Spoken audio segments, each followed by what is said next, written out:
चलिए, recognition.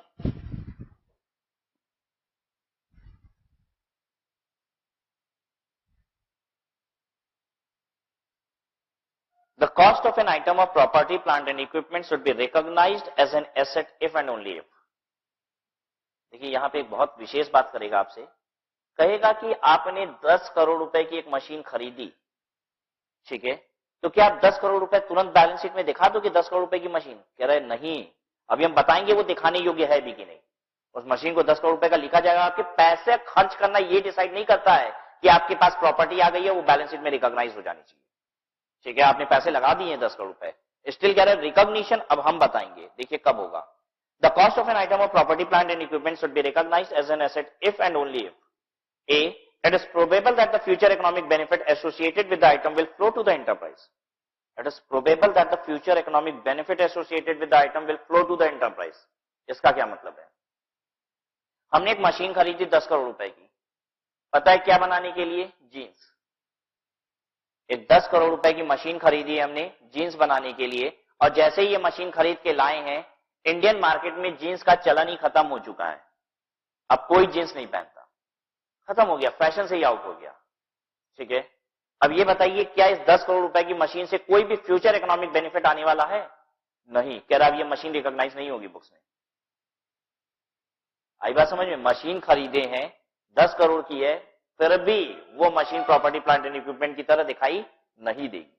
Reason भी कि उससे कोई भी फ्यूचर इकोनॉमिक बेनिफिट आपके पास नहीं आएगा। It is probable that the future economic benefit associated with the item will flow to the enterprise. तो जैसे ही आपने खर्चा किया, पहले आप ये इंश्योर हो जाइए कि ऐसे फ्यूचर इकोनॉमिक बेनिफिट आएगा कि नहीं, ठीक है। आपने पैसे खर्च कर दिए हैं, आपको लगता है फ्यूचर इकोनॉमिक बेनिफिट नहीं आएगा, then it can not be recognised as property, plant and equipment. The cost of the item can be measured reliably. आप उसके खर्चे को रिलायबली मेजर कर सकते हैं, ठीक है। जैसे आपने एक मशीन एक्वायर किया, बदले में एक बिल्डिंग देके, क्या मशीन की वैल्यू रिलायबली मेजर कर सकते हैं? हाँ कर सकते हैं। एक बिल्डिंग की क्या वैल्यू नहीं होती है कुछ? हाँ होती है। मालूम है हमको वो बिल्डिंग कितने की बिक सकती थी। आई कैन रिलायबली मेजर, ठीक है। I didn't say accurately measure कर सकते हैं कि नहीं, हमने ये वर्ड थोड़ी ना यूज किया कि whether it can be accurately measured और नॉट। क्या यूज किया हमने? रिलायबली मेजर्ड और नॉट। एक रिलायबल मेजरमेंट हो सकती है कि नहीं? एक मशीन लाए, बदले में बिल्डिंग दी, हाँ भाई रिलायबल मेजरमेंट हो सकती है। उस बिल्डिंग का तकरीबन हमको कितना मिल रहा था? 1.5 करोड़ रुपए मिल रहा था, तो मशीन कितने की? 1.5 करोड़। रिलायबली मेजर हम कर सकते हैं, लेकिन कभी कभी ऐसा होता है जो हम रिलायबली मेजर नहीं कर सकते। जैसे एक ब्लाइंड मैन जा रहा था, एक अंधा जा रहा था, ठीक है, और हमें लगा कि ये रोड क्रॉस नहीं कर पा रहा है, हमने उसकी मदद की, हमने उसको रोड क्रॉस करा दिया। हमने उसको रोड क्रॉस करा दिया, बदले में उसने हमें एक मशीन दे दी। उसने कहा तुमने आज मेरी मदद की है, मैं बहुत बड़ा आदमी हूं, ठीक है, मेरे पास बहुत पैसे हैं, तुम्हें किसी भी चीज की जरूरत हो तो बताओ, ठीक है। आपने कहा हाँ जरूरत तो है, चलिए अपने घर ले चलिए, दिखाइए क्या क्या आपके पास है, कुछ उठा लेंगे उसी में से। तो आपको अपने घर ले गया, आपने एक मशीन देखी, आपने कहा कि यही हमको दे दीजिए, ठीक है। क्या बताइए उसकी वैल्यू आप मेजर कर सकते हैं? नहीं। कितने रुपए की आपने मदद की थी उसको, कितने रुपए का रोड क्रॉस कराया था उसको? नहीं, you can not reliably major.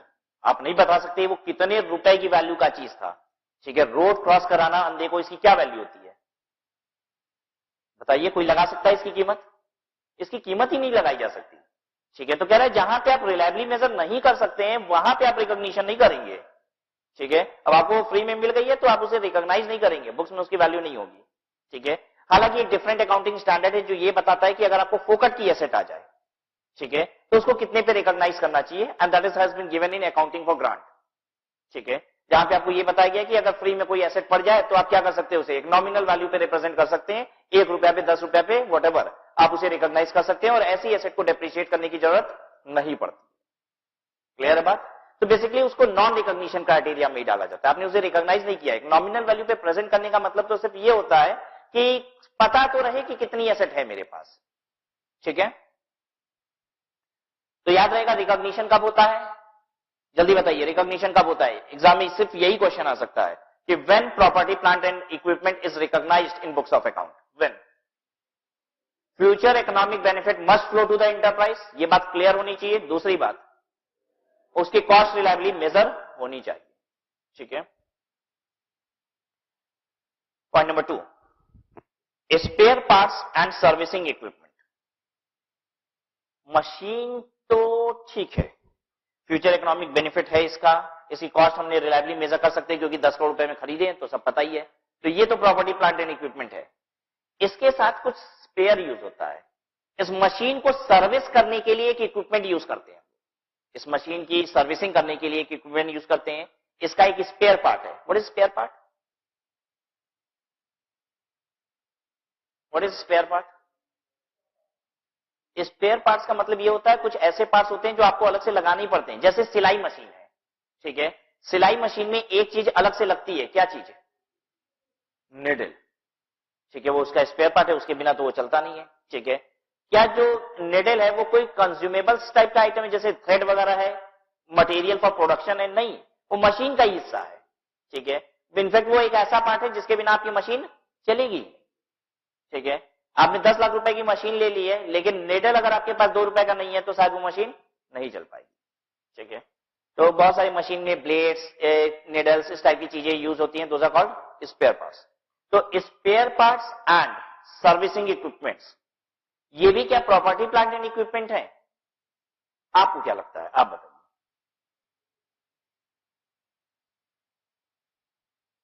चलिए देखिए क्या लिखा है।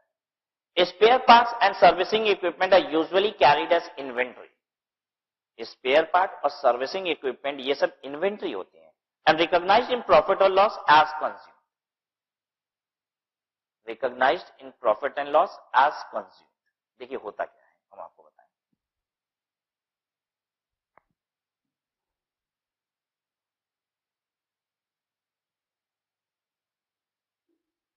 देखिए ये मेरी बैलेंस शीट है। एसेट में तो मशीन दिख रही है, लेकिन इसकी जो निडल है वो पता है कहां दिख रही है? As inventory. ठीक है, इस पे कोई डेप्रिसिएशन चार्ज नहीं हो रहा है, लेकिन जितनी निडल्स वगैरह कंज्यूम हो जा रही है वो सब ऑटोमेटिक आपका खर्चे की तरह चार्ज हो जाती है। कैसे? ये रहा मेरा पीएल अकाउंट, इसमें हम ओपनिंग स्टॉक लिखे इन्वेंट्री का। ठीक है, यहां पे निडल मान लीजिए थी 5,000 रुपए की, जिसमें से 1,000 की निडल साल भर में कंज्यूम हो गई, तो क्लोजिंग स्टॉक कितना हो गया? 4,000। अपने आप बताइए 1,000 रुपए का खर्चा चार्ज हो गया कि नहीं हो गया? तो बस आपको क्या करना होता है, जितने भी स्पेयर पार्ट्स वगैरह हैं वो जनरली हम क्या करते हैं, इन्वेंट्री की तरह रिकॉर्ड करते हैं। क्लोजिंग स्टॉक कम हो जाता है, ऑटोमेटिक खर्चा चार्ज हो जाता है, कुछ करने की जरूरत ही नहीं पड़ती है। तो they are not depreciated like plant, machinery and equipment. ठीक है, लेकिन देखिए क्या बोल रहा है आगे। However major spare parts and stand by equipment are property plant and equipment. Underline कीजिए word major. What is major? Major का मतलब क्या होता है? मेजर का मतलब होता है जहां पे पार्ट की कीमत भी बहुत अच्छी है। What is major part? जहां पे पार्ट की कीमत भी बहुत अच्छी है। मतलब जैसे 5,000 रुपए की मशीन है और 2 रुपया का नीडल है, तो अब इसको हम मेजर स्पेयर पार्ट नहीं बोलेंगे। लेकिन 5,000 रुपए की मशीन में कोई चीज 1,000 रुपए की लगती है, तो पता है वो क्या है? मेजर स्पेयर पार्ट है। ठीक है बात?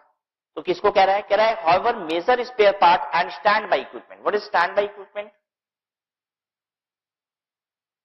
What is stand by equipment? Stand by equipment का मतलब होता है एक इक्विपमेंट हम यूज कर रहे हैं, लेकिन खराब हो जाएगा तो हम क्या करेंगे? दूसरा वाला इक्विपमेंट यूज करेंगे।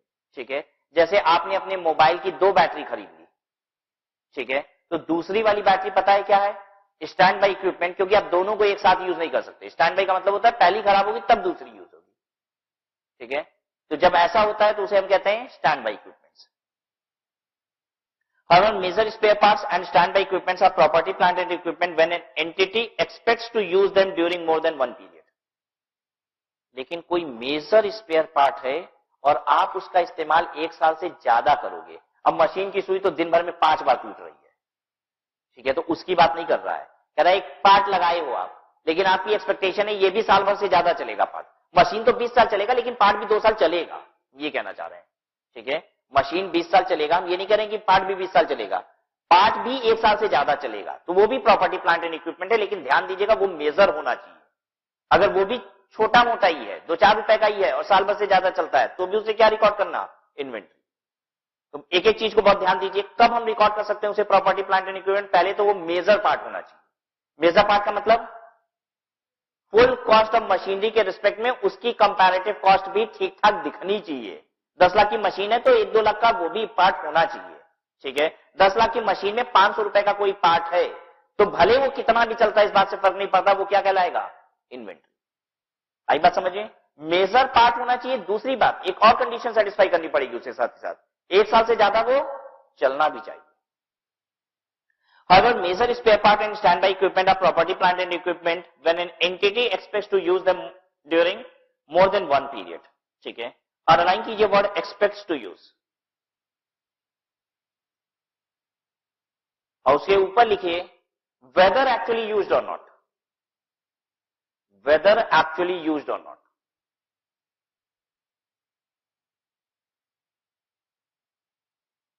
अब ये क्यों लिखवाया हमने? बात समझिए, whether actually used or not. पता है जो हम पार्ट लगाते हैं मशीन में वो चलती तो है तकरीबन 3 साल, लेकिन जैसे एक ब्लेड है मान लीजिए, ठीक है, बड़ी महंगी आती है ब्लेड, वो भी ठीक है, 10 लाख की मशीन है, उसमें 2 लाख रुपए का ब्लेड लगता है, ठीक है, और ये ब्लेड तकरीबन 3 साल चलते भी हैं। लेकिन इस बार मेरा ब्लेड 3 ही महीने बाद खराब हो गया, तो जल्दी बताइए वो प्लांट वो इस डेफिनेशन में प्रॉपर्टी प्लांट एंड इक्विपमेंट की आएगा कि नहीं? बिल्कुल आएगा। उसकी एक्सपेक्टेशन कितनी थी? 3 साल चलने की, ठीक है। क्या वो मेजर पार्ट है? हाँ, मेजर पार्ट भी है। आया समझ में सबको? तो एक्सपेक्टेशन देखनी है, एक्चुअल यूसेज कितना था इस बात से फर्क नहीं पड़ेगा। ऐसा भी हो सकता है कि आपकी एक्सपेक्टेशन 3 साल है, कभी कभी 4 साल भी चलते हैं, कभी कभी 2 साल चलता है, कभी 6 महीना भी चल जाता है, इस बात से फर्क नहीं पड़ेगा। Similarly, the spare part or servicing equipment can be used only in connection with an item of property, plant and equipment. They are considered property, plant and equipment. अगली बात कह रहा है कोई भी स्पेयर पार्ट जो सिर्फ एक ही मशीन के साथ यूज हो सकता है, सिर्फ एक ही प्रॉपर्टी प्लांट एंड इक्विपमेंट के साथ यूज हो सकता है, तो वो भी प्रॉपर्टी प्लांट एंड इक्विपमेंट है। क्या मतलब हुआ इसका? मेरे पास एक मशीन है, एक इसका स्पेयर पार्ट है, ठीक है। ये मशीन है 10 लाख रुपए की, ठीक है। ये स्पेयर पार्ट है 2 लाख रुपए का, ठीक है। अब बात समझिएगा, इस स्पेयर पार्ट की जो लाइफ है ये है 3 साल। अभी तक की बात बस दोहराइए, अभी तक की बात हम यही सीखे थे। क्या ये मेजर पार्ट है? हाँ दिख रहा है, 10 लाख की मशीन पे 2 लाख रुपए का पार्ट लगा रहे हैं, मेजर पार्ट है। क्या इसकी लाइफ 1 साल से ज्यादा है? हाँ है। क्या दिख रहा है अभी आपको? ये क्या दिख रहा है? Property plant and equipment. अगली बात करते हैं।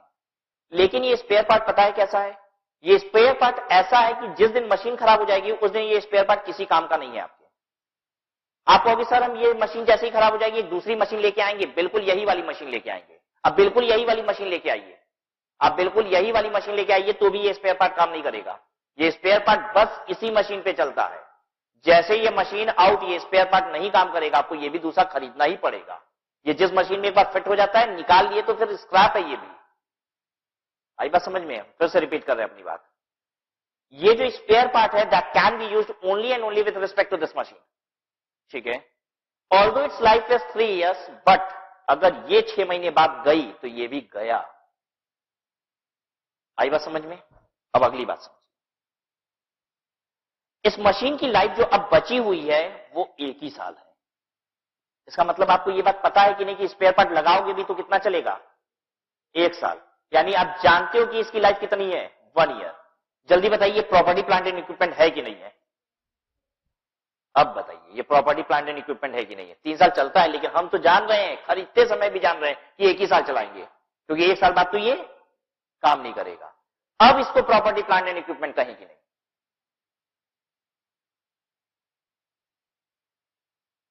अब इसको हम प्रॉपर्टी प्लांट एंड इक्विपमेंट कहें कि नहीं कहें? Yes, will say it as property plant and equipment. देखिए क्या लिखा हुआ है। Similarly, the spare parts and servicing parts can be used only in connection with an item of property, plant, and equipment. They are considered property, plant, and equipment. अगर कोई भी part ऐसा है जो सिर्फ एक ही प्रॉपर्टी प्लांट एंड इक्विपमेंट के साथ यूज होगा तो वो प्रॉपर्टी प्लांट एंड इक्विपमेंट है, ठीक है।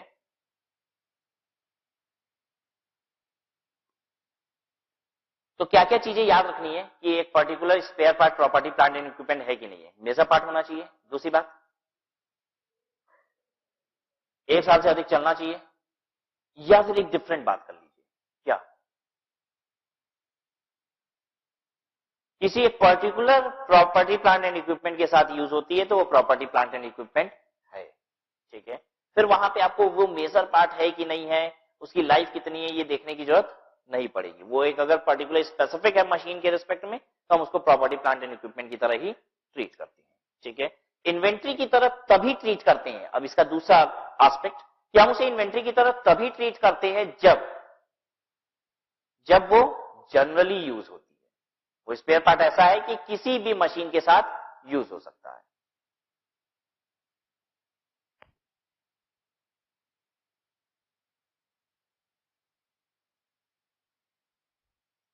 क्वेश्चन नंबर 4 देखिएगा।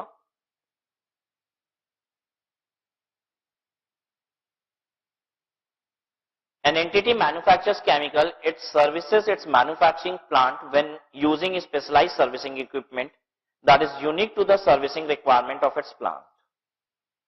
कह रहा है एक एंटिटी एक केमिकल मैन्युफैक्चर करती है, अपने मैन्युफैक्चरिंग प्लांट को के लिए वो एक स्पेशलाइज्ड सर्विसिंग इक्विपमेंट यूज करती है और ये यूनिक सर्विसिंग रिक्वायरमेंट है। मतलब ये जो इक्विपमेंट है सर्विसिंग वाला वो सिर्फ इसी मैन्युफैक्चरिंग प्लांट को की सर्विसिंग के लिए यूज हो सकता है।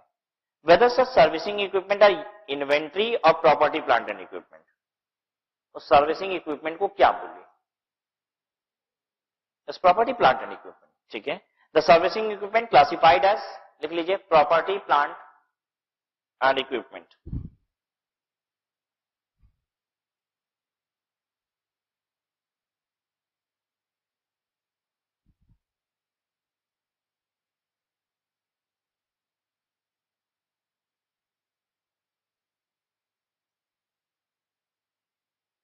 It can be used only in connection with entities plant and is expected to be used in more than one accounting period. Question 5. An entity manufactures chemical, it services its manufacturing plant using common low value tools acquired from a local hardware store. एक manufacturing plant की servicing के लिए वो लोग एक low value का tool खरीदते हैं, किसी भी जनरल हार्डवेयर की दुकान से खरीद लेते हैं। Whether such chemical is inventory or property plant and equipment. Low value का है मतलब सस्ता सा है, ठीक है, किसी भी हार्डवेयर की दुकान से खरीद लेते हैं, यानी वो कहीं भी यूज हो जाता होगा, तभी तो किसी भी लोकल हार्डवेयर की दुकान पे मिल जाता है, मतलब जनरल टाइप का सर्विसिंग इक्विपमेंट है। क्या करना चाहिए इसका? प्रॉपर्टी प्लांट एंड इक्विपमेंट है? नहीं, क्या है? Inventory. The servicing tools are not item of property plant and equipment. The servicing tools are not item of property, plant and equipment. They are, what they are? Inventories. They are inventories. The tools are not unique to the servicing requirement of the entity's plant.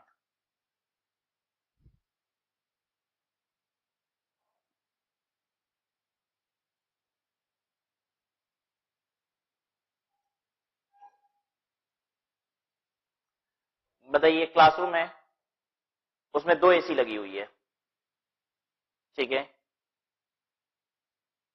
इस वाली AC को हम stand by AC बोलते हैं। इसका मतलब क्या हुआ? ये स्टैंड बाई एसी है। What does it mean?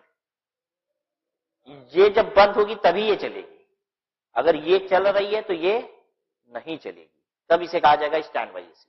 ठीक है, एक बात बताइए, डेप्रिसिएशन इस पे तो हम लेंगे, ये तो चलती है, ये स्टैंड बाई एसी है, कभी अगर ये बंद होती तो ये हम चलाते, लेकिन ये कभी बंद ही नहीं हुई तो ये बेचारी एसी कभी चली ही नहीं।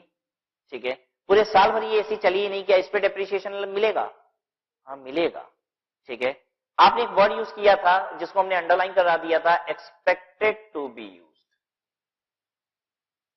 जितनी वर्ड आप अंडरलाइन करते हो उन सबका एक मतलब होता है।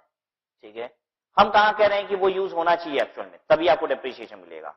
हमने कहा कि अगर वो expected to be use for more than 1 accounting period है तो आपको डेप्रिसिएशन मिलता है। क्या ये AC expected to be use for more than 1 accounting period है कि नहीं है? बिल्कुल है।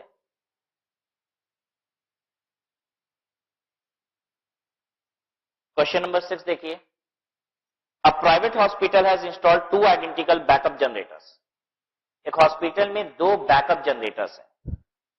The first backup generator provides electricity when the supply from the national grid is interrupted. पहला बैकअप जनरेटर आप तब चलाते हो जब नेशनल ग्रिड की सप्लाई बंद हो जाती है, मतलब जो सरकारी बिजली आ रही है वो जब बंद हो जाती है तो आप पहला बैकअप जनरेटर चला देते हो।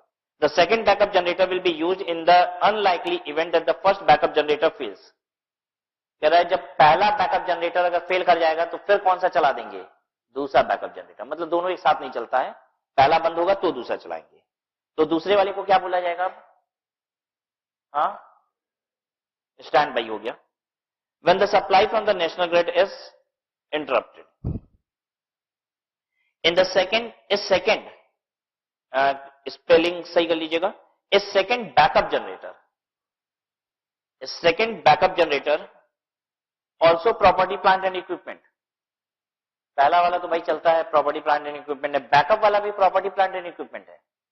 हाँ, yes, both backup generators are items of property plant and equipment.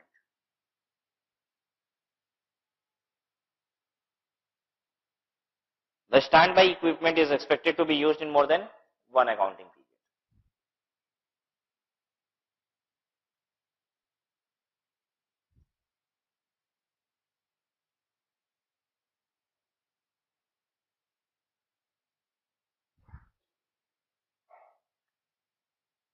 Question 7 देखिए।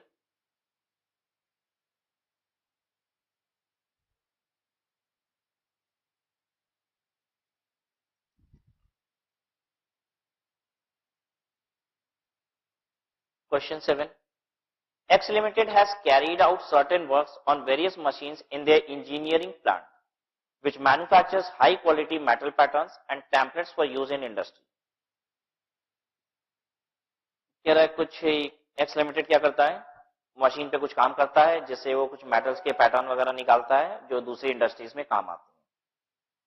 Determine in each case whether the cost of the improvement can be added to the existing carrying value of the asset concerned.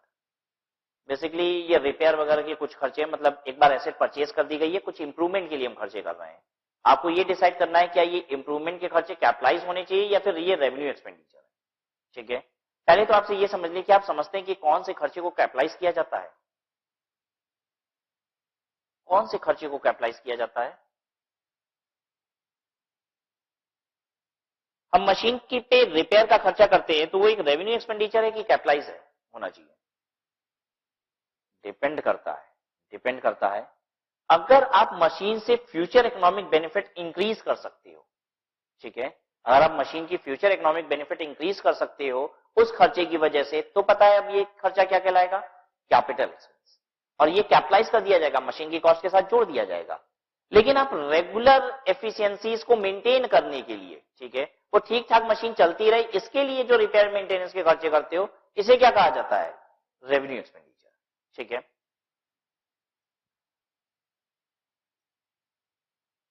चलिए discuss करते हैं एक case, देखें आप समझ पा रहे हैं कि नहीं से। अगर फ्यूचर इकोनॉमिक बेनिफिट बढ़ा देन कैपिटलाइज, नहीं बढ़ा देन रेवेन्यू। ठीक है, मेरे पास एक सिनेमा हॉल है, ठीक है, उस सिनेमा हॉल में 200 सीट्स लगी हुई हैं।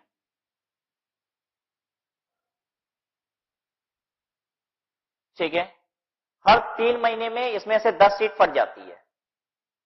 कोई भी ठीक ठाक सीन आता है मूवी में तो 10 लोग तो सीट फाड़ ही देते हैं। तो 10 सीट हर 3 महीने पे फट जाती है, हमें उसे वापस से हटाना पड़ता है, नई सीट्स लगानी पड़ती है। आई वांट टू नो कि माई एक्सपेंसेस कैपिटल एक्सपेंस और रेवेन्यू एक्सपेंस। पूरी फर्नीचर चेंज कर दिया है, नया लगा दिया है, रेवेन्यू कैपिटल रेवेन्यू। इससे कोई फ्यूचर इकोनॉमिक बेनिफिट बढ़ेगा क्या, नहीं, जो चीज गया वही चीज लाए हैं। ये खर्चा कैसा है, रेवेन्यू एक्सपेंस। ठीक है, हमने 200 सीट की जगह पे 10 सीट और प्लस कर दिए। बेसिकली जो बीच में स्पेस था उसमें हमने एक लाइन और खड़ी कर दी। ठीक है, 20 सीट और एक्स्ट्रा आ गई। अब बताइए, कैपिटल रेवेन्यू, कैपिटल खर्चे। क्यों कैपिटल खर्चा है, 10 टिकट और बिकेगी और कमाएंगे। ठीक है, हमने एक मशीन खरीदी 5 लाख रुपए की। जिस समय खरीदी थी उस समय इसकी एनुअल एक्सपेक्टेड आउटपुट थी 5000 यूनिट। ठीक है, पहले साल इसने 5000 यूनिट दिया, ठीक है। दूसरे साल इसने हमें दिया 4920 यूनिट, तीसरे साल दिया इसने 4800 यूनिट। मशीन धीरे धीरे डेप्रिशिएट हो रही है, थोड़ी खराब हो रही है, प्रोडक्शन कम होते जा रही है। चौथे साल इस मशीन ने तो हद कर दी, दिया सिर्फ 4600 यूनिट। हमने क्या किया, कुछ रिपेयर करा दिया मशीन का, और रिपेयर करने के बाद इसने दिया हमें 4900 यूनिट 5वें साल। हम जानना चाहते हैं ये जो रिपेयर का खर्चा हुआ था उसे कैपिटलाइज कर दें या फिर रेवेन्यू खर्चे की तरह चार्ज करें। रेवेन्यू कैपिटल, कितने लोग रेवेन्यू बोल रहे हैं? कैपिटल कितने लोग बोल रहे हैं? एक बात बताइए, फ्यूचर इकोनॉमिक बेनिफिट बढ़ा है कि नहीं बढ़ा है? फ्यूचर इकोनॉमिक बेनिफिट नहीं बढ़ा है, ठीक है। फ्यूचर इकोनॉमिक बेनिफिट अगर कंपेयर भी करते हैं तो कहां से कंपेयर करते हैं? जब आपने एक्वायर किया था यहां से। कोई भी खर्चा आप कैपिटलाइज तब होगा जब ये यहां से फ्यूचर इकोनॉमिक बेनिफिट आपको बढ़ा हुआ दिखाई दे, ठीक है। अगर आपने इसको कह दिया इस रिपेयर को हम कैपिटलाइज कर देंगे, तो पता है आप, अब हम दूसरी बात करने जा रहे हैं, उसे भी आप कैपिटलाइज करा दोगे। ये तो रिपेयर हुआ था, पता है कितने का? 1 लाख रुपए का। तो आपने कहा सर 1 लाख रुपए को हम ये कैपिटलाइज कर देंगे, जबकि ये होना क्या चाहिए? रेवेन्यू एक्सपेंडिचर ही। लेकिन मान लीजिए ये रिपेयर 1 लाख रुपए का नहीं था, सिर्फ 5 रुपए का था। थोड़ा सा ऑयल ग्रीस मार्केट से खरीदे और लेके थोड़ी सी ऑयलिंग ग्रीसिंग इसकी करा दिए, पता है अगले साल प्रोडक्शन कितनी हो गई? 4610 यूनिट। तो जो बच्चे यहां से कंपेयर कर रहे थे तब तो कहेंगे कि अच्छा 4600 से 4610 हो गई, फ्यूचर इकोनॉमिक बेनिफिट बढ़ गया, 5 रुपए का अप्लाई कर दीजिए। अगली बार 54 का एक पेज लगा दीजिए, 1 यूनिट और बढ़ गया प्रोडक्शन, तो आप कहोगे ये भी कैपिटलाइज कर दीजिए, फिर तो कुछ रेवेन्यू खर्चा रह ही नहीं गया। एक बात बताइए, मशीन में 2 रुपए का तेल भी डाल दोगे तो कुछ ना कुछ मशीन की एफिशिएंसी बढ़ेगी कि नहीं? पक्का बढ़ेगी। अगर ना बढ़ रही होती तो हम शायद 54 भी खर्च ना कर रहे होते, है कि नहीं? तो फ्यूचर इकोनॉमिक बेनिफिट की अगर बात होती है तो कहां से बात होती है? जब आपने एक्वायर किया था वहां से आप देखिए कि कुछ एनहांसमेंट हुई है कि नहीं, राइट? अदरवाइज रेगुलर बेसिस पे कुछ अप एंड डाउन आ रहे हैं तो उसी को तो मेंटेन करने के लिए आप रिपेयर करते हो, नहीं तो फिर करते ही क्यों? ठीक है, कोशिश कीजिएगा खुद से आंसर करने की, आंसर देखिएगा नहीं। क्वेश्चन नंबर 7 में 6 पार्ट्स हैं, सभी डिफरेंट पार्ट्स हैं, सभी को सेपरेटली आपको आंसर करना है। The cost of the annual machine overhaul which will maintain the originally assessed standard of performance of the machine for the coming 12 months. अगर आपने ओवरहॉलिंग कराई है मशीन की, जिससे मशीन की जो originally assessed standard of performance थी, मतलब फर्स्ट डे जो इसकी स्टैंडर्ड ऑफ परफॉर्मेंस थी वो मेंटेन रहती है, बताइए ये जो खर्चा है ये कैसा खर्चा है? रेवेन्यू, पीएल में चार्ज कर दिया जाएगा। The cost of repair to a press machine which was damaged by the emergency services while trying to extricate the arm of a worker who had become trapped in the press। इनके पास एक press machine है, ठीक है। हुआ क्या कि press पे काम करते करते एक वर्कर का हाथ आ गया मशीन में, ठीक है। अब उसका हाथ निकालना था तो 2 तरीका था, या तो उसका हाथ काट दें, ठीक है, तो मशीन सही सलामत रह जाती, और या तो मशीन तोड़ के क्या करें, हाथ निकाल दें। तो कंपनी ने पता है क्या रास्ता चुना? मशीन को तोड़ दिया, ठीक है, मशीन को डैमेज करके उसका हाथ निकाल दिया, ठीक है।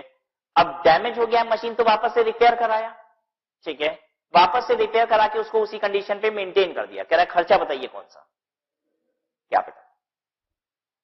कैपिटल, पता है ये जो खर्चा हुआ ये इमरजेंसी कॉजेस की वजह से, देखिए मशीन आपकी रेगुलरली, ये जो खर्चा था वो रेगुलर मेंटेनेंस की रिक्वायरमेंट वाला नहीं था, ठीक है। ये बेसिकली एक इमरजेंसी सिचुएशन थी, आपने मशीन एकाएक खराब की और उसके बाद वापस उसको वहीं पे क्या किया, मेंटेन किया, ठीक है। ये रेगुलर यूज की वजह से मशीन आपकी खराब नहीं हो गई थी कि ये रेवेन्यू खर्चा है, ये हमेशा नहीं लगता है। रेवेन्यू खर्चे का नेचर एक ऐसा होता है कि ये खर्चे जनरली लगते हैं। बेसिकली आपको क्या लग रहा है कि ये हमेशा होता होगा, कोई ना कोई हाथ फंसा देता होगा, फिर खराब से मशीन को तोड़ा जाता होगा, फिर बनवाया जाता होगा, ये रोज का काम नहीं है, ठीक है। रेवेन्यू नेचर का मतलब ही है रेगुलर नेचर, ठीक है, this not a regular nature. Clear है बात? तो देखिए बेसिकली हमने वो हर चीज ट्राई की है लिखने की जिससे आप ट्रैप हो सकते हैं, ठीक है, जहां पे आपको गलत आंसर आपसे निकल सकता है, ठीक है। तो ठीक है, हम लोग हर एक बात कर लेंगे और लगभग कोई भी ट्रैपिंग वाली बात रह नहीं जाएगी आपको एग्जाम में आंसर करने के लिए। तो क्लियर है यहां पे? तो यहां पे क्या होगा? खर्चा कैपिटलाइज, ठीक है। लेकिन देखिए क्या करते क्या है यहां पे, जैसे ही मशीन को एक बार हम तोड़ेंगे तो उसकी जो रिकवरेबल वैल्यू होगी या नेट सेलिंग प्राइस जो होगी मार्केट की, इमीडिएट वाली वो रिड्यूस हो जाती है। तो हम पता है तुरंत उसमें क्या करते हैं, इंपेयरमेंट लॉस लगाते हैं, तो मशीन की वैल्यू खटाक से कम हो जाती है। फिर रिपेयर करके वापस से मशीन को में कैपिटलाइज करते हैं तो वापस से बढ़ जाती है। ले देखिए मशीन की कॉस्ट बढ़ती नहीं है, वो उतनी ही रह जाती है। रिपीट कर रहे हैं फिर से अपनी बात, जैसे ही आप इंपेयरमेंट के कॉन्सेप्ट को भी यहां पे बिल्ड करोगे तो आपको बात समझ में आ जाएगी कि बेसिकली मशीन के कॉस्ट पे असर आया नहीं, उसकी रिकवरेबल वैल्यू पे असर नहीं आएगा। होगा क्या कि मशीन को जैसे ही आपने खराब किया उसकी नेट सेलिंग प्राइस या फिर फ्यूचर उसकी यूज से जो कैश फ्लोज आएंगे वो रिड्यूस हो गए कि नहीं? हो गए। तो हम टेक्निकली क्या चीज चार्ज कर देंगे उस पर? Impairment loss. हम इंपेयरमेंट लॉस चार्ज करेंगे, मशीन की वैल्यू क्या होगी? रिड्यूस हो जाएगी। वापस से जितना खर्चा करेंगे उसे मेंटेन करने के लिए वो कैपिटलाइज कर देंगे, वैल्यू वापस से क्या होगी? बढ़ जाएगी। अल्टीमेटली क्या बढ़ेगी वैल्यू? नहीं। लेकिन ये खर्चा अगर पूछेगा कि कैपिटलाइज करेंगे रेवेन्यू तो खर्चा कैपिटलाइज होगा, ठीक है। तीसरा पार्ट देखिए, modification to a cutting machine which will increase its rate of output from 500 to 560 patterns per shift. एक कटिंग मशीन है जो 500 का आउटपुट देती है, वो 560 का हो जाएगा आपके ये खर्चा करने के बाद। कोई मॉडिफिकेशन का खर्चा कर रहे हो, 500 के आउटपुट की जगह 560 का आउटपुट हो जाएगा, क्या करें? कैपिटलाइज। फ्यूचर इकोनॉमिक बेनिफिट बढ़ रहा है आपका। मॉडिफिकेशन टू ए लेथी, ये लेथी क्या चीज होती है? ये मशीन होती है जिसमें आयरन को वुड को सेप दिया जाता है। होता क्या है कि वुड का टुकड़ा या फिर आयरन का टुकड़ा हम लगा देते हैं, ये मशीन रोल करती रहती है, घूमती रहती है, हल्का हल्का हल्का हल्का काटती रहती है, शार्पन करती रहती है और एक परफेक्ट शेप बना देती है, ठीक है। कोई टॉय बनाना है तो कुछ उसमें कटिंग करनी है ऐसी, तो मशीन धीरे धीरे धीरे धीरे काटती जाएगी, हल्का हल्का काटते जा रही है, काटते जा रही है, एकदम परफेक्ट शेप ला देगी। और ये बात समझ में, जैसे स्क्वायर हम कोई लोहा डाले हैं उसको गोल करना है, तो गोल करने का मतलब क्या होता है? बस धीरे धीरे शार्पन करते करते एकदम राउंड शेप उसको क्या करती है मशीन, घुमाते घुमाते काट के साफ कर देती है। आई बात समझ में? ऐसी कोई मशीन है मेरे पास, हमने इसमें मॉडिफिकेशन किया है। क्या किया है? Modification to lathe which will replace the current water cooling system with an oil based system. अच्छा, तो मशीन हो सकता है चलते चलते गर्म हो जाती होगी तो उसमें कुछ ऑयल पानी वानी का कुछ सिस्टम होगा, उसकी जगह हमने ऑयल बेस्ड सिस्टम कुछ कर दिया है कूलिंग का, thereby extending the life of the lathe by a forecast 2 years। इससे मशीन की लाइफ 2 साल से बढ़ जाएगी। क्या करें? कैपिटलाइज। 2 साल बढ़ जाएगी तो 2 साल और काम करेंगे ना, 2 साल और कमाएंगे इससे। The upgrading of the cutting machine with a new software which will improve the accuracy of its measurement and cutting tolerance by the number of microns, thereby raising the quality of output। एक machine है जिसमें हमने software एक नया inbuilt कर दिया है जिससे वो कटिंग के माइक्रॉन्स, मतलब माइक्रोन से बहुत छोटी यूनिट होती है, ठीक है, कह रहा है वहां तक की शार्प कटिंग करता है ये, ठीक है। और जितना सेंटीमीटर जितने आपको इंचेस चाहिए उसमें भी पॉइंट्स में भी जाके देखिए, जैसे 0.005 सेंटीमीटर हम चाहते हैं ऐसे, इतनी परफेक्ट कटिंग वो करता है एकदम, ठीक है। तो ऐसा कोई खर्चा आपने सॉफ्टवेयर पे किया है, अब इसे क्या करें? कैपिटलाइज करिए। एक बात बताइए, बहुत परफेक्ट काम करते हो तो आप अपना रेट भी बढ़ा दोगे कि नहीं सर? प्रोडक्शन का बिल्कुल बढ़ा दोगे, ठीक है। आप उस रेट पे थोड़ी ना आप किसी को काम करके दोगे, अब निश्चित है महंगा लोगे आप कुछ। Alteration to a production line which will allow automatic feeding from a machine to a next one in the production process, thereby removing the need of for the employee to manually load the second machine। ये एक machine था, पहले इसका output आता था, तो ये एक दूसरा मशीन है, ठीक है।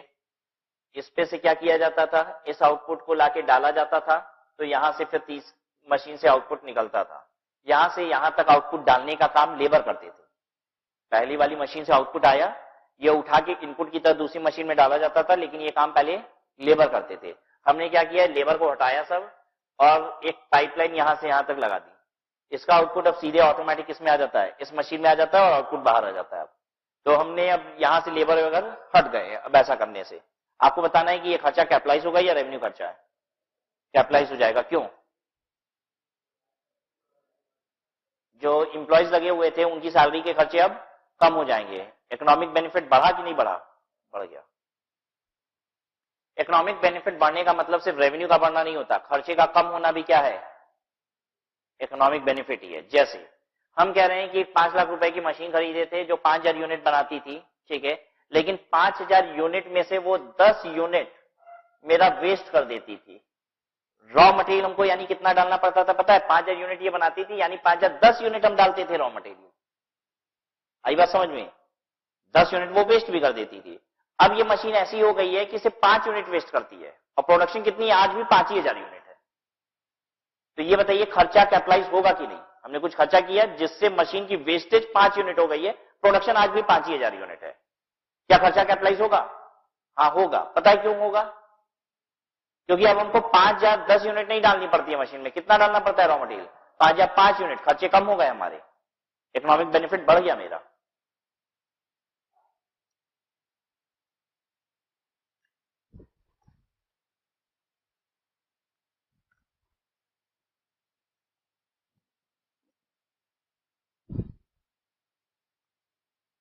Point 3. The definition of property, plant and equipment covers tangible items which are held for use or for administrative purposes. एक बार फिर से याद करते हैं डेफिनेशन। अब उस डेफिनेशन को ब्रेक करके उस पर जोर देके कुछ बात समझा रहा है। तो पहले एक बार जनरल बात याद करें कि क्या था। What was property, plant and equipment? Property, plant and equipment are tangible items. ठीक है, used for production, distribution, then rentals, then administrative purposes. ठीक है, प्रोडक्शन होना चाहिए, डिस्ट्रीब्यूशन होना चाहिए, किराए पे होना चाहिए, या एडमिनिस्ट्रेशन यानी ऑफिस चलाने में इस्तेमाल होना चाहिए। ठीक है, अब हम आपको एक एग्जांपल ले रहे हैं, आप बताइए क्या ये प्रॉपर्टी, प्लांट एंड इक्विपमेंट है? अगर है तो कौन सी बात से कवर कर रहा है? प्रोडक्शन से, डिस्ट्रीब्यूशन से, रेंटल से, या फिर एडमिनिस्ट्रेटिव पर्पसेस से, ऑफिस यूजेस से। हमने पॉल्यूशन कंट्रोल इक्विपमेंट लगाया है। समझते हैं क्या होता है पॉल्यूशन कंट्रोल इक्विपमेंट? बेसिकली ऐसे समझ लीजिए, हमारी चिमनी के ऊपर, मेरी फैक्ट्री से जो चिमनी निकल रही है उसके ऊपर हमने एक फिल्टर लगा दिया है। ठीक है, अब उस चिमनी में से जब गैस निकलेगी तो उस फिल्टर से होते हुए निकलेगी, और फिल्टर क्या करेगा? उस डेंजरस गैस को, उस हार्मफुल गैस को कन्वर्ट कर देगा in a gas which is not harmful. ठीक है, ऐसा कोई पॉल्यूशन कंट्रोल इक्विपमेंट हमने लगाया है ऑफ ₹1 करोड़। आप हमको बताइए ये जो डेफिनेशन आपने पढ़ी है प्रॉपर्टी, प्लांट एंड इक्विपमेंट, उस डेफिनेशन में कवर हुआ कि नहीं? ये प्रॉपर्टी, प्लांट एंड इक्विपमेंट है कि नहीं है? और अगर है तो कौन से पॉइंट से कवर होता है? हम एक बार डेफिनेशन फिर से रिपीट कर देते हैं।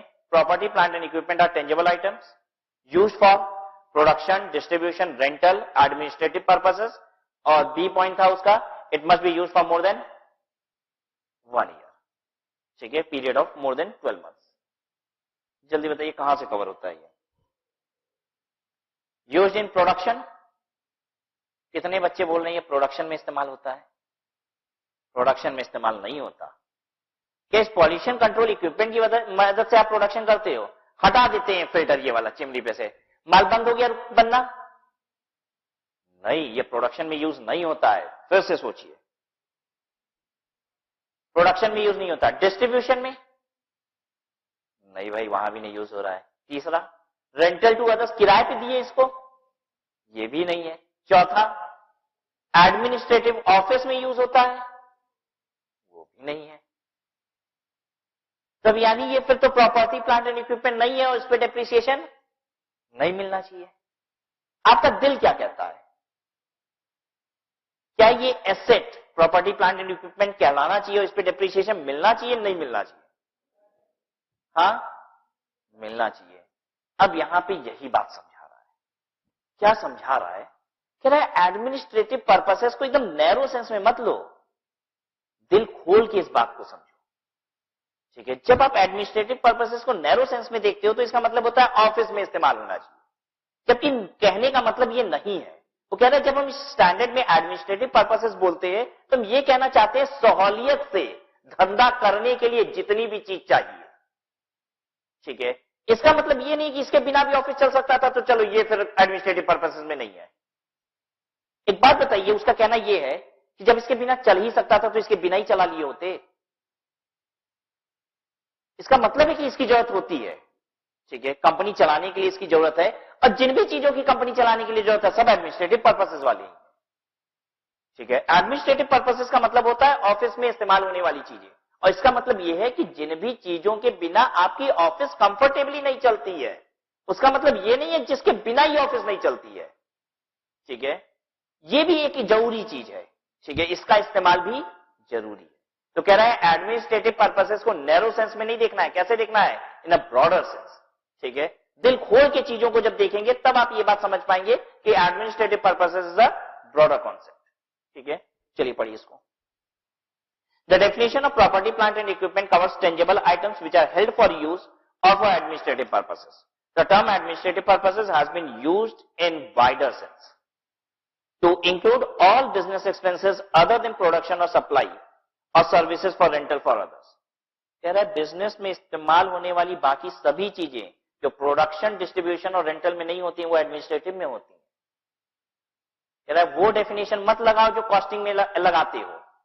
यहां जब हम एडमिनिस्ट्रेटिव बोल रहे हैं तो उसका मतलब क्या है, कह रहा है अगर प्रोडक्शन में नहीं, डिस्ट्रीब्यूशन में, रेंटल में नहीं इस्तेमाल कर रहे हो ना, टेंजेबल आइटम है ना, 12 महीने से ज्यादा यूज होता है ना, उससे कुछ ना कुछ बेनिफिट मिलता है ना, जरूरी है ना, तो कह रहा है ठीक है, फिर वो क्या है, एडमिनिस्ट्रेटिव पर्पसेस के लिए इस्तेमाल हो रहा है, वो प्रॉपर्टी, प्लांट एंड इक्विपमेंट है, ठीक है। आप कह रहे हो कि सर उसके बिना चल सकता था, तो फिर ये कह रहा है कि जब बिना चल सकता था तो मत लगाए होते,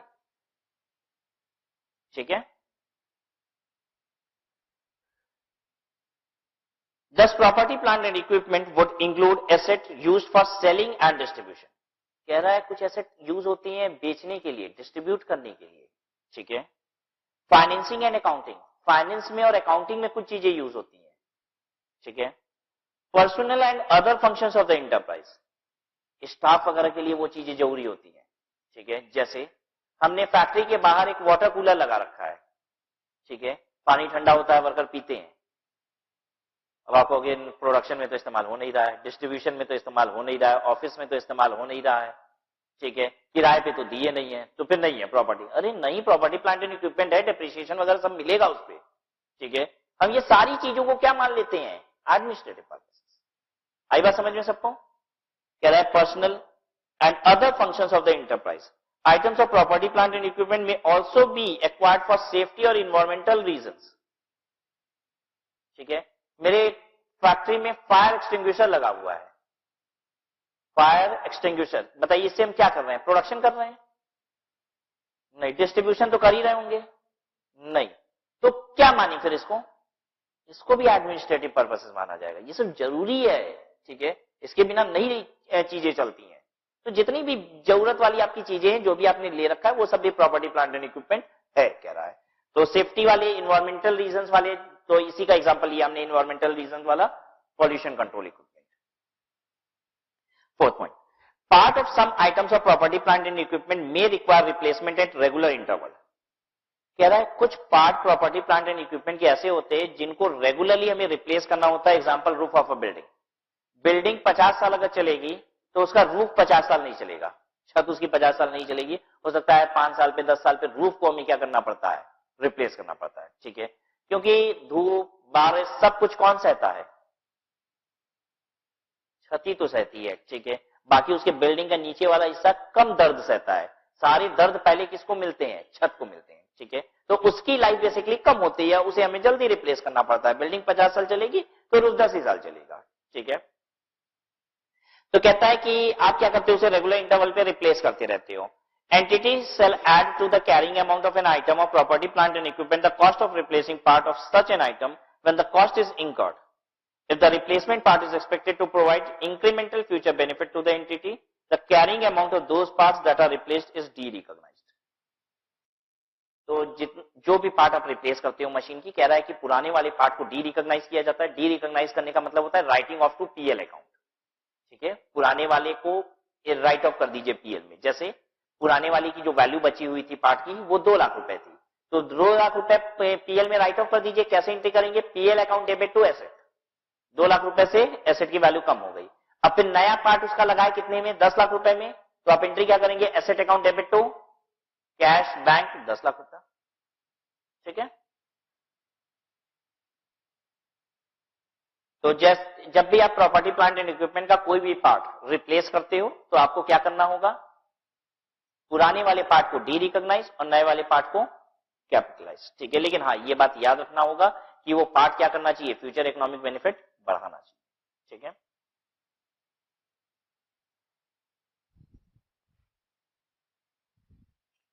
क्वेश्चन 8 देखिएगा। An entity that manufactures agriculture chemicals is required to have the protective lining of its chemical processing plant inspected for corrosion at 6-month interval.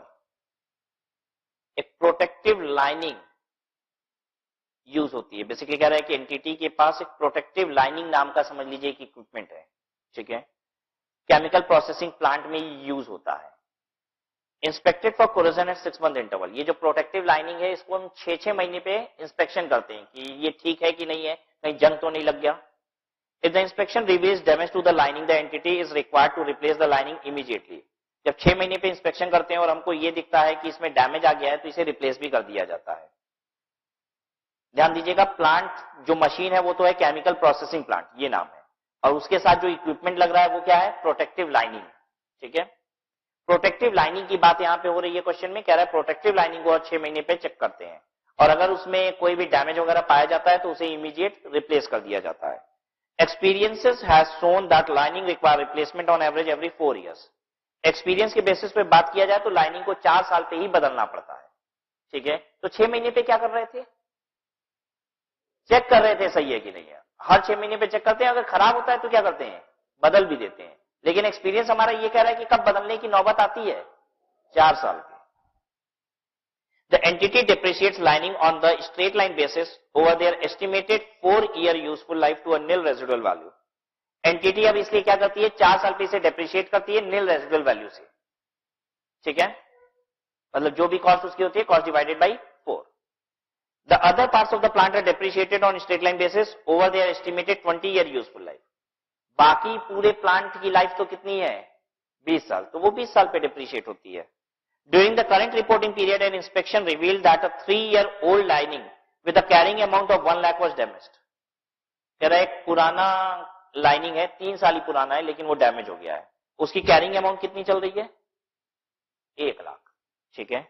The lining was immediately replaced at a cost of rupee 4,20,000। Discuss accounting treatment। तुरंत वो 1 लाख रुपए वाला हटाया गया और 4,20,000 रुपए का नई जो लाइनिंग है वो लाई गई। बताइए अकाउंटिंग ट्रीटमेंट क्या करना होगा? आंसर होगा पहले तो वो 1 लाख रुपए राइट ऑफ कर देंगे। ठीक है। 4,20,000 रुपए बुक्स में रिकॉग्नाइज कर लेंगे। उसकी 4 साल लाइफ है तो 4,20,000 डिवाइडेड बाई 4, 1,05,000 एनुअली डेप्रिशिएट भी कर देंगे।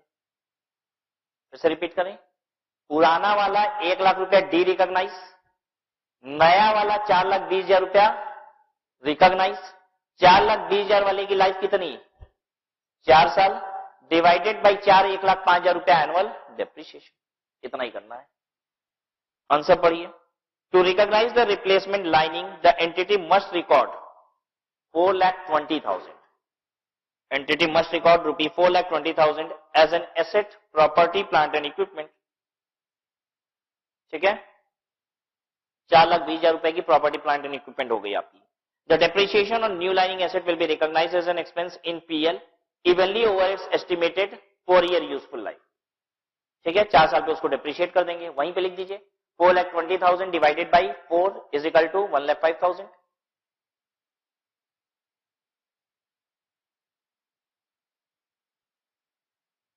ठीक है।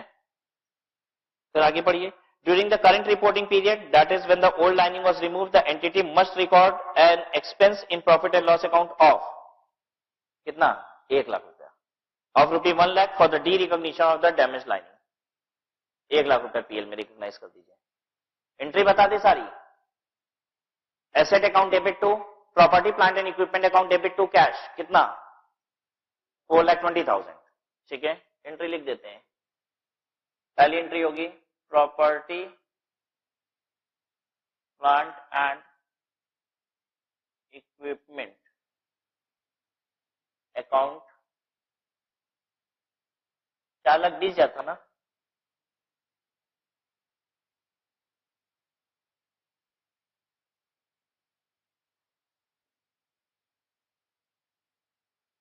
ठीक है। फिर उसके बाद डेप्रिशिएट करेंगे इसे,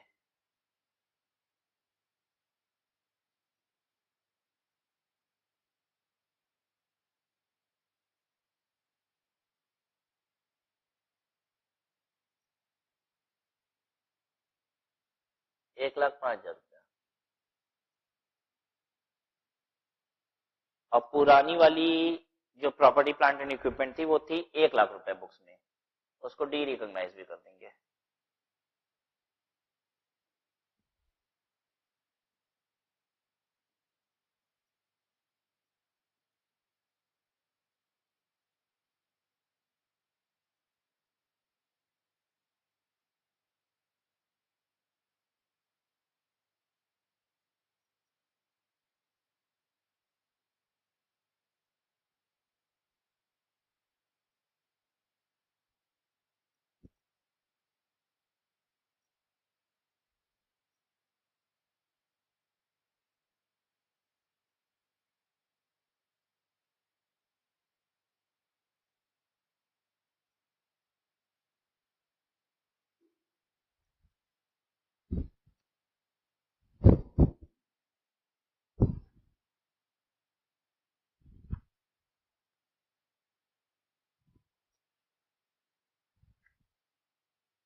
ठीक है,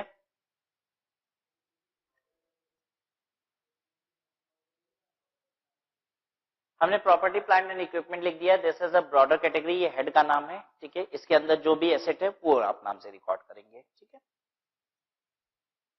यहाँ पे जैसे इसका नाम था प्रोटेक्टिव लाइनिंग, तो हो सकता है हम ऐसे ही लिख देंगे प्रोटेक्टिव लाइनिंग, ठीक है, लिख दें। ये हमने ब्रॉडर कैटेगरी का नाम लिख दिया है, हम एसेट लिखेंगे।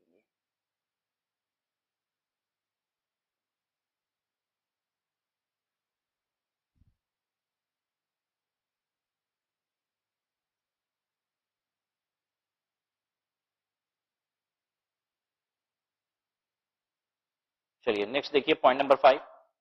An item of property, plant and equipment that qualifies for recognition as an asset should be measured at its cost. तो ये तो आपको पता ही है कि इनिशियल रिकॉग्निशन हम कॉस्ट पे करते हैं और उसके बाद डेप्रिसिएशन और इंपेयरमेंट घटा देते हैं हर साल, ठीक है। अब कॉस्ट का मतलब क्या है, अब इस पे चर्चा होगी। The cost of an item of property, plant and equipment comprises it's purchase price, जितने में आपने परचेज किया है, इंक्लूडिंग इंपोर्ट ड्यूटीज। अगर इंपोर्ट किया है तो परचेज प्राइस पर प्लस क्या करेंगे उसमें, इंपोर्ट ड्यूटीज, ठीक है।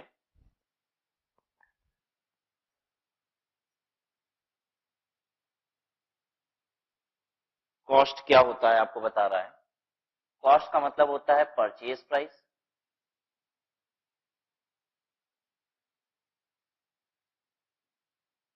प्लस इंपोर्ट ड्यूटीज, ये ऐड हो जाएगा।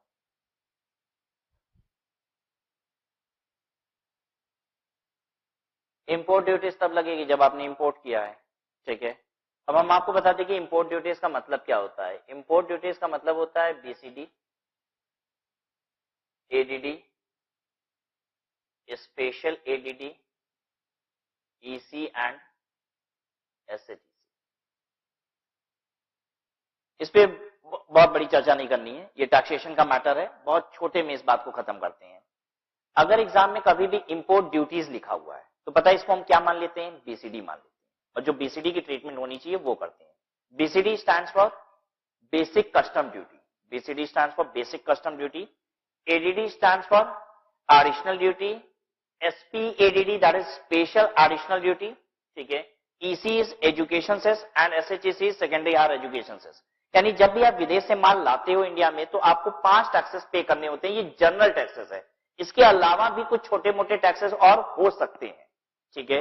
जैसे चाइना से अगर माल इंडिया में इंपोर्ट होता है तो गवर्नमेंट हमारी और अधिक टैक्सेस लगाती है, ठीक है, safe guard duty, protective duty, ठीक है, इस तरीके की और भी ड्यूटीज लगा देती है। लेकिन जनरली जो लगता ही लगता है वो क्या है, ये 5 टैक्सेस। फिर से रिपीट करते हैं, basic custom duty, additional duty, special additional duty, education cess and secondary higher education cess, ठीक है। जिसमें से यहां पे एड टेक्निकली पता है क्या क्या होता है, बीसीडी प्लस ईसी प्लस एसएचईसी, ठीक है। इन दोनों को ऐड नहीं करना होता है, ये ऐड नहीं होते हैं, ठीक है। लेकिन अगर सिर्फ इंपोर्ट ड्यूटीज लिखा हुआ है एग्जाम में तो हम उसे ऐड करेंगे कि नहीं, हाँ ऐड कर देंगे, हम एज्यूम कर लेंगे कि वो क्या है, बीसीडी, ठीक है। तो टेक्निकल नॉलेज की जरूरत थी भी नहीं, क्योंकि एग्जाम में कभी भी ये क्लासिफिकेशन नहीं बोलेगा, ठीक है। अकाउंटिंग के एग्जाम में ये क्लासिफिकेशन नहीं बोलेगा, अगर ऐसी क्लासिफिकेशन देखने को भी मिलेगी तो कहां मिलेगी, टैक्स के एग्जाम में, ठीक है। तो अकाउंटिंग में सिर्फ इंपोर्ट ड्यूटीज लिखेगा वो वर्ड, ठीक है, टेक्निकल में जाएगा ही नहीं इंपोर्ट ड्यूटीज के, तो वहां पे इंपोर्ट ड्यूटीज ऐड कर देंगे कि नहीं, कर देंगे। लेकिन सिंस हमें टैक्सेशन भी आता है तो हम टेक्निकली बात कर लें थोड़ा सा कि हम जोड़ेंगे क्या क्या वहां पे, बीसीडी, ईसी एंड एसएचईसी जोड़ा जाता है, ठीक है। ये जो एडीडी एंड स्पेशल एडीडी होता है इसको नहीं जोड़ा जाता, ठीक है। आप चाहें तो टेक्निकल बात भी लिख लीजिए कि they are not added, they are not added, ये दो चीजें। But although this is not required, 100% guarantee ये नॉलेज रिक्वायर्ड नहीं है अकाउंटिंग के पेपर में, ठीक है।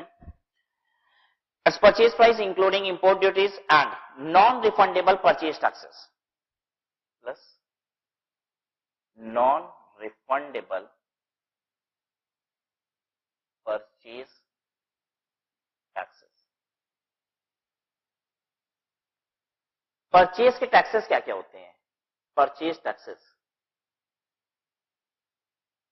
अगर हम माल खरीदते हैं तो उस पर क्या क्या टैक्सेस लग सकते हैं, एक्साइज लग सकता है, कस्टम लग सकता है जो पहले ही कवर हो गया, ठीक है। देन और क्या लग सकता है, वैट लग सकता है, स्टेट के बाहर से माल खरीद रहे हैं तो सीएसटी लग सकता है। ये टैक्सेस हमारे देश में परचेजेस पे लगते हैं, ठीक है। इनडायरेक्ट टैक्सेस की अगर बात करें तो वो एक्साइज, कस्टम, वैट, सीएसटी और सर्विस टैक्स है। सर्विस टैक्स सर्विस पे लगता है और ये बाकी टैक्सेस गुड्स पे, ठीक है।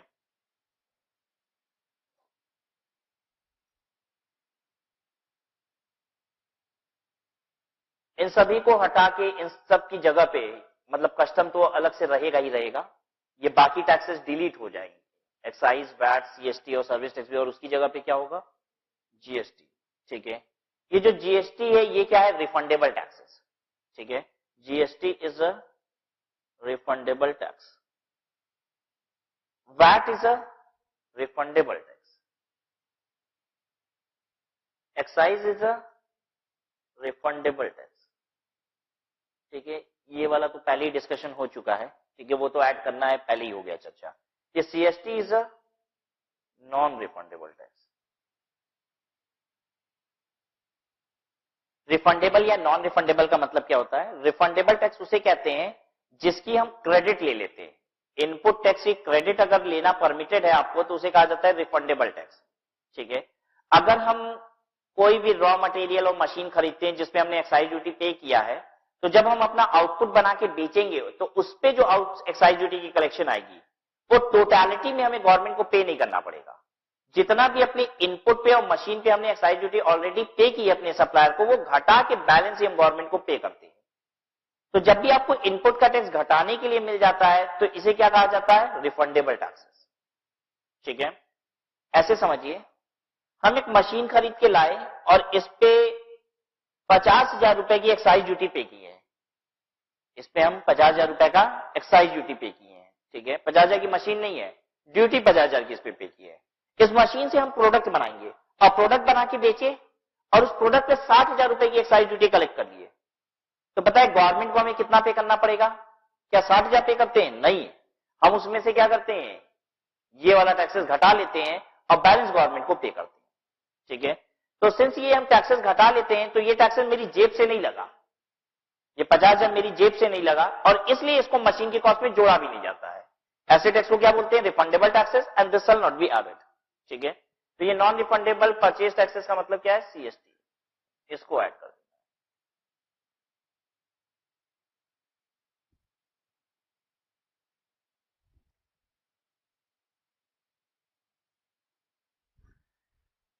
After deducting trade discount and rebates, इसमें से ट्रेड डिस्काउंट और रिबेट्स अब घटा ली।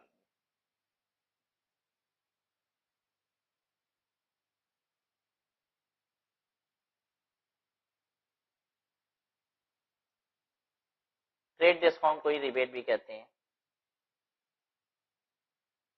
ध्यान दीजिएगा, कैश डिस्काउंट नहीं घटाते हैं। जैसे हमने मशीन खरीदी 5 लाख रुपए की, सप्लायर ने हमसे कहा 3 महीने में पैसा दे देना, 2% और लेस कर देंगे, ठीक है। तो हम अपने एसेट की वैल्यू 2% घटा के नहीं दिखाएंगे, वो हमको कैश डिस्काउंट मिला है, जल्दी पैसा देने का पेमेंट डिस्काउंट है, ठीक है। वो इनडायरेक्ट इनकम होती है, वो पीएल में अलग से इनकम के तौर पे दिखाई जाती है। एसेट तो कितने की दिखेगी, 5 लाख की, लेकिन अगर ट्रेड डिस्काउंट घटा दिया, मतलब मशीन 5 लाख रुपए का, उसमें 2% बिल में ही घटा दिया, ठीक है। तो अब ये 2% लेस करने के बाद जो वैल्यू आ रही है वो मेरी एसेट की कॉस्ट कहलाती है।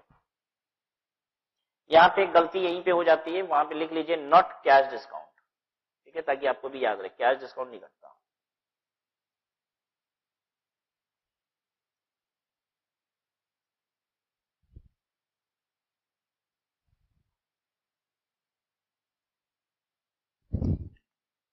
फाइव का बी देखिए, any cost directly attributable to bringing the asset to the location and condition necessary for it to be capable of operating in the manner intended by management. कह रहा कोई भी खर्चा जो लगता है एसेट को उस लोकेशन और कंडीशन पे लाने के लिए जिस कंडीशन पे मैनेजमेंट ऑपरेट करना शुरू करना चाहती थी। मतलब हम मशीन को ऑपरेट करना शुरू करने का मतलब होता है हम मशीन को रेडी फॉर यूज, ठीक है, यूज के लायक बनाने के लिए और जितना भी खर्चा करते हैं वो भी क्या होगा, कैपिटलाइज, ठीक है। तो मशीन को लाने के लिए, स्टार्ट करने के लिए जितने भी खर्चे लगे हैं वो भी capitalise. The initial estimate of the cost of dismantling, removing the item and restoring the site on which it is located referred to as decommissioning, restoration and similar liabilities. क्या कह रहा है? कह रहा है आप मशीन जहां पे लाए हो, ठीक है, वहां पे ऑलरेडी एक मशीन है और उससे आपको हटाना पड़ेगा, ठीक है। आपको वहां पे कुछ आइटम्स रिमूव करने पड़ेंगे, साइट को उस लायक बनाना पड़ेगा कि इस पे नई मशीन लगाई जा सके। तो कह रहा है ये सारा खर्चा भी कहां जोड़ देंगे, मशीन में जोड़ देंगे। क्लियर है इतनी बात? तो मशीन में क्या क्या जुड़ा, import duties, non refundable taxes, trade discount, rebate वगैरह घट गया।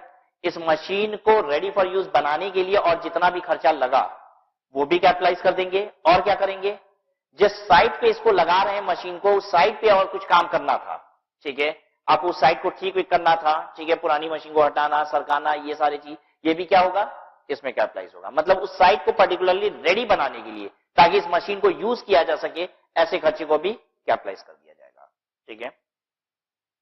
ऐसे समझिए, हम एक मशीन खरीद के लाए, ठीक है, हम मशीन खरीद के लेके आए हैं और अब हमें उस मशीन के लिए फाउंडेशन बनाना है। फाउंडेशन क्या होता है कि एक हैवी मशीन है तो हमें बालू का फाउंडेशन बनाना है ताकि उस पे हम मशीन को रखें और बिल्डिंग पे जर्क ना पड़े, ठीक है। तो हमने वो बालू का फाउंडेशन बनाया, तो उसकी कॉस्ट को कहां जोड़े, बिल्डिंग में जोड़ दें, रेवेन्यू खर्चा मान ले, या मशीन में जोड़ दें, मशीन में जोड़ देंगे। ये साइट प्रिपरेशन कॉस्ट है मशीन के रिस्पेक्ट में, ठीक है।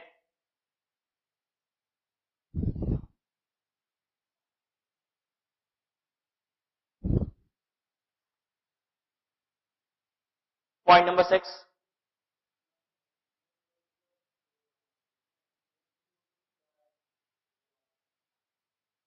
यहां पे लिखा हुआ है initial estimate of the cost of dismantling, removing the item and restoring the site on which it is located.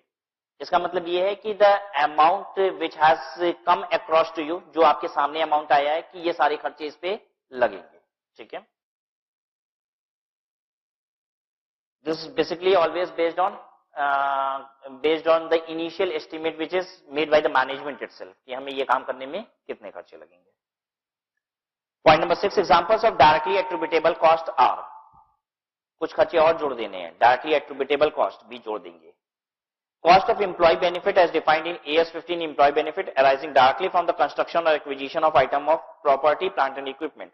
Suppose एक item of property, plant and equipment हम खुद अपने वर्कर से कंस्ट्रक्ट करा रहे हैं, ठीक है, तो वर्कर को जो सैलरी दे रहे हैं वो भी किसमें कैपिटलाइज होगी, मशीन की कॉस्ट, ठीक है। Cost of site preparation, site preparation पे जितने खर्चे लगेंगे। Initial delivery and handling cost, ठीक है, मतलब जो फ्रेट वेट लगाने में, और हैंडलिंग कॉस्ट का मतलब ये होता है कि वर्कर वगैरह मिलके चढ़ाए हैं मशीन को तो उसके लिए जो खर्चे लगे। Installation and assembling cost, installation आप समझते हैं, असेंबली का मतलब होता है कि कभी कभी पार्ट्स टुकड़े टुकड़े में रहते हैं, वो सब आके क्या करना पड़ता है, उसे असेंबल करना पड़ता है, तो असेंबलिंग के लिए जो पेमेंट किया आपने। Cost of testing, cost of testing का मतलब होता है ट्रायल रन कॉस्ट, ठीक है, ट्रायल रन के खर्चे जोड़े जाएंगे। Whether the asset is functioning properly, whether the asset is functioning properly का मतलब ट्रायल रन की कॉस्ट जोड़ी जाएगी, whether the trial run is successful और नॉट सक्सेसफुल। आपने ट्रायल रन किया, ट्रायल रन करते हैं मशीन पे तो खर्चा लगता है, हाँ ट्रायल रन कर रहे हैं तो कुछ मटेरियल डालेंगे मशीन में, ठीक है, लेबर को कहेंगे कि डालो, जिस लेबर को हमने कहा है ट्रायल रन करो, क्या उस लेबर को पेमेंट करेंगे कि नहीं, मजदूरी भी देंगे, तो सारा ही खर्चा लग रहा है। मशीन चल रहा है तो बिजली बिल आ रहा है कि नहीं आ रहा है, वो जितना खर्चा ट्रायल रन में लग रहा है, कह रहा है कि वो क्या है, कॉस्ट एट्रीब्यूटेबल टू मशीन है, आपको उसे जोड़ना पड़ेगा। आगे लिखता है whether the asset is functioning properly, whether the asset is functioning properly का मतलब ये है कि whether the trial run is successful और नॉट। आपने ट्रायल रन किया, आपका ट्रायल रन ही फेल हो गया, मशीन काम नहीं की ठीक से, तो भी ट्रायल का खर्चा जोड़ेंगे, और मशीन फंक्शन कर गई प्रॉपरली तो भी ट्रायल का खर्चा जोड़ेंगे। After deducting the net proceed from selling any item produced by bringing the asset to that location and condition, कह रहा है deducting the net proceed from selling, इसका मतलब क्या है, ट्रायल रन से अगर कोई आउटपुट आ गई, अच्छी आउटपुट आ गई, गुड यूनिट्स आ गई, तो उसे आप बेच देंगे, बेच के जितना पैसा आएगा वो लेस भी कर देंगे। तो सीधे सीधे ऐसे समझ लीजिए, पॉइंट नंबर ई का मतलब है ट्रायल रन का खर्चा जोड़ेंगे, ठीक है, और ट्रायल रन की रेवेन्यू को घटा देंगे, ठीक है, इतनी बात। अच्छा, ट्रायल रन पहली बार लिए अनसक्सेसफुल हो गया, ट्रायल रन का खर्चा जोड़ दें, हाँ, ट्रायल रन फिर दोबारा करना पड़ा क्योंकि पहला वाला अनसक्सेसफुल हो गया था, तो दोबारा ट्रायल रन कर रहे हैं, ये वाला सक्सेसफुल हो गया, खर्चा जोड़ दें, हाँ ये दोबारा वाला भी जोड़ दिए। अब सक्सेसफुल हो गया तो कुछ रेवेन्यू भी आ जाएगी, सक्सेसफुल हो गया यानी आउटपुट आ गया, आउटपुट आ गया, बेच दिए, पैसा आ गया, इसको क्या करें, इसको घटा भी दीजिए। Selling any item produced by bringing the asset to that location condition, bringing the asset to that location condition का मतलब होता है मशीन को वर्केबल बनाने के लिए, ठीक है। Such as samples produced when testing equipments and professional fees, professional fees का मतलब कि कोई भी consultancy with regard to its installation, with regard to its operation, ठीक है। प्रोफेशनल फीस का मतलब ये नहीं है, मेरे पास एक क्लाइंट आता है, ठीक है, और हमसे पूछता है कि बताइए मार्केट में 3 मशीन मिल रही है, मशीन ए, मशीन बी और मशीन सी, ठीक है। आप हमें क्या करिए कि based on it's expenditure, based on it's useful life, ये सारी चीजें आप हमें प्लान करके बताइए कि कौन सी मशीन हम खरीदें एबीसी में से। तो उसने हमें प्रोफेशनल फी पे की होगी कि नहीं, हाँ, हमने तीनों मशीन के रिस्पेक्ट में कैपिटल बस्टिंग डिसीजन लिया बेसिकली कि विच machine is more beneficial out of these 3 machine, ठीक है। हमने उससे प्रोफेशनल फी भी ली इसके रिस्पेक्ट में, क्या ये प्रोफेशनल फी भी कैपिटलाइज होगी, नहीं, ये वाली प्रोफेशनल फी कैपिटलाइज नहीं होती है, ठीक है। प्रोफेशनल फी का मतलब क्या है, professional fee relating to its operation, कोई आके ये बताए कि मशीन को ऐसे चालू करिए, ये इंस्टॉलेशन से रिलेटेड प्रोफेशनल फी, ठीक है।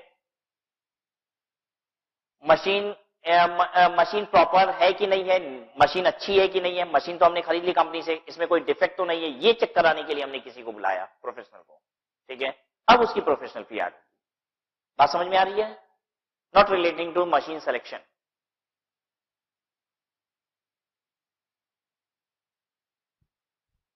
ठीक है, विल स्टॉप हियर।